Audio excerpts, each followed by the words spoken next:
Julie. On y va ?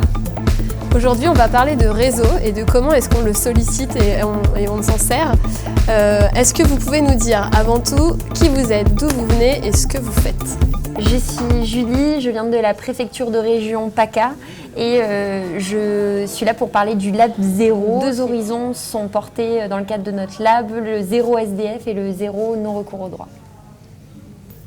Sébastien, moi je travaille au conseil départemental de la Gironde, j'anime des réseaux depuis quelques années et là particulièrement on travaille sur un laboratoire partenarial en Nouvelle-Aquitaine avec le SGAR, l'Adréal et la métropole de Bordeaux.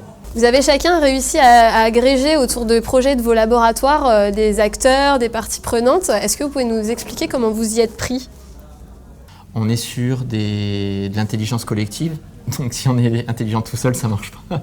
Donc on a à aller vers les collègues, à essayer de mobiliser, d'intéresser et dans la durée. Il y a pas mal de monde aujourd'hui qui se trouve mobilisé, il y a peut-être tout simplement que les sujets sont d'actualité.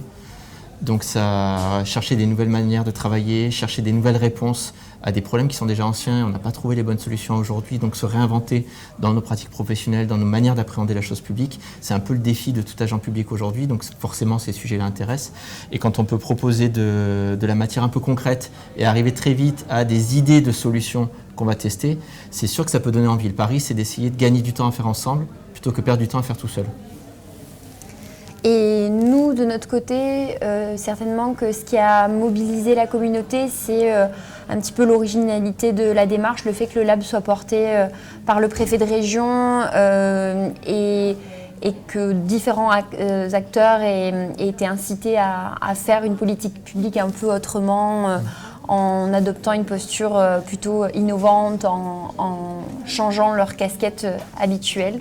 Quel intérêt, eux, ils ont à venir travailler avec vous et quel intérêt, vous avez à travailler avec eux ? La notion qu'on pourrait accrocher, je pense, qui résume bien ça, c'est la question de la co-responsabilité. On est face à des problèmes aujourd'hui où il n'y a personne seul qui peut gonfler le torse et dire « c'est bon, je m'en occupe tout seul ». Le bien-être des gens, c'est moi. La sécurité, c'est moi. Ça ne marche pas. On a tous une petite part dans la réponse et donc l'idée, c'est de combiner ces parts de responsabilité et d'organiser une réponse collective. Donc en fait, on y gagne à le faire ensemble. On y gagne dans la capacité à agir, on y gagne dans le temps qu'on met à trouver les bonnes réponses, on le gagne aussi dans la force qu'on a et l'énergie d'un collectif. Je pense que les acteurs ont été aussi intéressés par le fait qu'il n'y ait pas de hiérarchie dans le lab, que tout le monde soit au même niveau et que chaque personne représente une voix et que tout le monde soit mis sur un pied d'égalité et que tout le monde soit préparé à cette démarche un peu innovante parce que des entretiens ont été faits avec chacun pour un peu voir ce qu'ils attendaient de ce lab. Et je pense que cette valorisation des spécificités de chacun, ça a poussé à mobiliser les gens au sein du lab et à se dire que c'était un peu une fenêtre d'opportunité pour faire des choses nouvelles. Comment est-ce que vous avez identifié ces acteurs ? L'outil qu'on utilise quasi fréquemment. Pour autant, on essaye de changer d'outil à chaque fois, mais celui-là, on le reprend systématiquement, ce qu'on appelle la cartographie partie prenante. C'est-à-dire tout simplement, au sein d'une grande nappe, on va mettre au centre la problématique, le territoire ou l'organisation qui est la clé centrale du questionnement. Et ensuite, on va faire des rayons avec quel type d'acteurs de manière la plus fine. Donc si tu es sur un territoire, tu as des entreprises, des associations, des personnes en difficulté, des élus, des techniciens, des jeunes, des vieux, etc. Et derrière, c'est quoi des jeunes ? Est-ce que c'est des enfants ? Est-ce que c'est des adolescents ? Est-ce que c'est des jeunes qui ne savent pas lire, qui sont en rupture scolaire ? Donc on va le mettre dans le niveau de détail et la granulométrie dont on a besoin, jusqu'à mettre les noms des personnes et aller les identifier. Et après, du coup, on se retrouve avec 100, 150, peu importe, et on va voir quels sont les incontournables qu'il faut vraiment associer pour démarrer la problématique. Nous, on a pris le parti systématiquement de toujours commencer avec un petit noyau dur, mais qui est très divers dans sa composition. Il n'y a pas besoin de 150 personnes, 10, 15 personnes, mais qui ont des points de vue différents, voire des points de vue conflictuels par rapport au sujet. C'est ça qu'on va essayer de chercher pour démarrer, et après d'essayer de jouer l'effet d'entraînement, boule de neige, pour petit à petit avoir le plus de monde impliqué. Nous, je pense que ce qui a joué, comme c'est porté en premier par le préfet de région, et le fait qu'on soit vraiment dans une complémentarité, c'est-à-dire que dans le lab, il y ait des personnes qui viennent vraiment de milieux très différents, que ce soit le privé, les hôpitaux publics, l'État, les collectivités, le milieu associatif, militant, pas militant. Déjà, le lab regroupait des personnes d'horizons très différents, ce qui a permis après d'agglomérer un petit peu des personnes de milieux différents et de créer un lab très hétéroclite. Donc dans notre cartographie, d'aller exister déjà les réseaux constitués, d'aller les solliciter par rapport à leur expérience, leur savoir-faire, etc.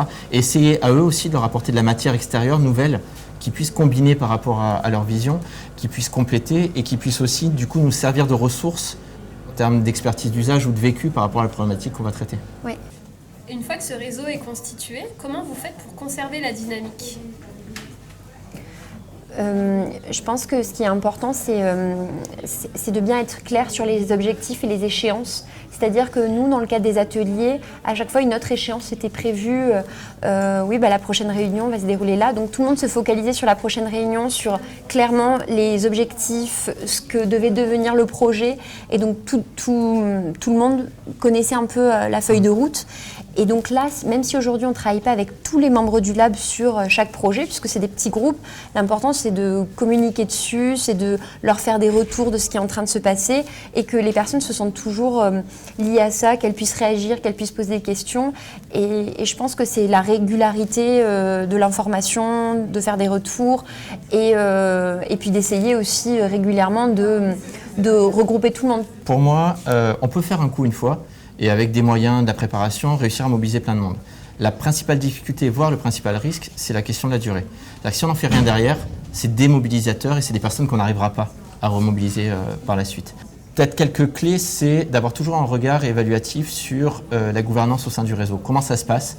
Est-ce que les gens y trouvent leur compte? Qui vient pas? Est-ce qu'on a le petit noyau dur et puis des personnes qui gravitent autour mais qui viennent plus épisodiquement? C'est des choses qu'on pourrait perdre de vue un petit peu, qui prennent du temps quand même, mais qui sont importantes pour mobiliser dans la durée. Ce que disait Julie est important, c'est ce côté-là d'annoncer à l'avance ce à quoi on veut arriver. Donc nous, en général, on part sur toujours des périodicités maximales de 3 à 6 mois, avec un livrable attendu à cette périodicité-là qu'on annonce dès le départ. Il y a des petits éléments qui sont assez classiques finalement d'animation de réseau, de participation citoyenne. C'est tout simplement d'avoir de l'attention pour les personnes avec qui on travaille. Elles donnent de leur temps au service d'un projet collectif, mais elles donnent de leur temps quand même, donc tout simplement dire merci, tenir au courant, et y compris pour les personnes qui ne viennent pas, de pouvoir accéder à l'information de ce qui s'est passé, parce que c'est la vie. Chaque moment est quasiment unique, il y a toujours des principes de convivialité qui sont installés, mais chaque méthode, à chaque fois, rien que pour la méthode, ça vaut le coup de venir en fait. Je reviens dans mon bagage avec un outil méthodologique que je peux ramener à mes collègues, au-delà de la production, rien que ça, la séquence. Donc de pouvoir transmettre les cahiers méthodologiques, de pouvoir les éprouver, on va dire. Les personnes viennent et peuvent derrière se remettre en situation d'utiliser ces outils-là avec leurs collègues en dehors de cette communauté. Donc c'est plein de petits trucs qui sont assez importants aussi pour garder cette dynamique-là dans la durée. Si vous pouviez nous donner un conseil pour bien constituer notre réseau et bien l'entretenir, qu'est-ce que ce serait?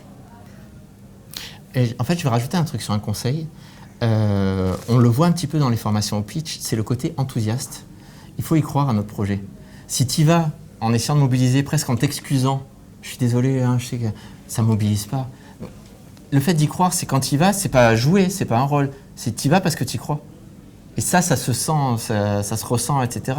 Et du coup, ça a un effet d'entraînement. Oui, moi je dirais que c'était un peu, l'idée de notre lab, c'était ça aussi, c'était de se dire on connecte un peu le rêve avec la réalité et on part tous finalement d'un même rêve et puis comment on fait ensuite pour amener à quelque chose qui est c'est possible pour dire allez on le fait, c'est possible et de tout de suite dès que nos mauvais côtés reviennent de se dire ah non mais ça va pas marcher, de se dire si c'est pas dans cette démarche là qu'on s'est mis, on continue de rêver, on continue de se dire que c'est possible et ça va marcher et on va arriver sur une expérimentation. Le fait que nous on ait un lieu pour le lab, ça a eu un effet assez important pour justement mettre les personnes dans un nouvel état d'esprit, là aujourd'hui pour mobiliser, pour mettre tout le monde sur un pied d'égalité parce que du coup on n'est pas sur un endroit qui est stigmatisé pour servir à quelque chose de particulier, on est dans un endroit où on est plus poussé à être créatif, à changer de casquette, un lieu spécifique pour le lab, nous, c'est quelque chose qui nous aide beaucoup. Peut-être deux choses, c'est des questions que maintenant j'essaye de me poser systématiquement, je ne le faisais pas avant, mais est-ce que je viendrai moi-même au truc que j'organise? Pas si évident des fois. Et du coup, comment je peux travailler justement à essayer de mobiliser? Et deuxième chose, c'est qu'est-ce qui s'est passé pour moi entre les deux temps de rencontre? De bien quadriller, je pense, les moments d'échange, de se dire on va pas brasser de l'air pendant une heure, on reste dans une démarche hyper, une animation de réunion qui est quand même assez quadrillée, de se dire bon, il y a le temps d'échange, etc., mais on arrive à quelque chose, il y a un but après, il y a une prise de décision à la fin pour se dire ah ben on est toujours dans les réunions du lab, on n'est pas sur d'autres réunions que je peux avoir qui sont peu productives, on a toujours cette idée de produire quelque chose et... Merci Julie, merci Sébastien. Merci Jeanne. Merci Jeanne.